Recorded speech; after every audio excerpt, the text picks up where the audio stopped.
அதாவது நான் சொல்கிறது வந்து சரின்னு பட்டா ஏற்றுக்கங்க, இல்லைன்னா விட்டுருங்க. இந்த இனம் இன்னொன்னு சொல்லிட்டு நிறைய பேர் இருக்காங்க. பார்க்க ஒரே மாதிரி இருந்தால் அவங்க நம்ம இனம் அப்படின்னு சொல்லிட்டு அவங்களோட கூட்டு சேர்ந்துட்டு நிறைய விஷயங்கள் பண்ணுறாங்க. ஸோ அப்போது அவங்களுக்கு மாதிரி ஆட்களுக்கு சொல்லணும் அப்படின்னா, இனங்கிறது இந்த பேச முடியாத உயிரினங்களுக்கு தான் அது செட் ஆகும்.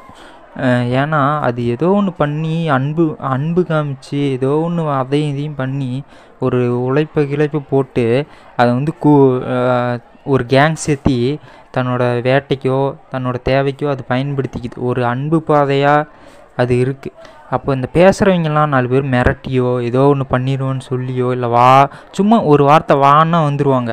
ஸோ இதில் எந்த உழைப்பும் இல்லை, எந்த அன்பும் இல்லை. அதனால் இந்த மாதிரியான விஷயங்களுக்கு இந்த மாதிரியான ஆட்களுக்கு துணை போகிறது தப்பு. ஸோ இந்த மாதிரி பேசுகிறவங்களுக்குள்ளே இன்னும் இல்லை அப்படிங்கிறத நம்ம ஒத்துக்கணும். பேசினா அவங்க வந்து எந்த இனத்தையும் சார்ந்தவங்க கிடையாது, இந்த பேர் சொன்னால் அவங்க எந்த இனத்தையுமே சார்ந்தவங்க கிடையாது அப்படின்னு ஒத்துக்கணும். அவ்வளோதான் கேட்குறேன்.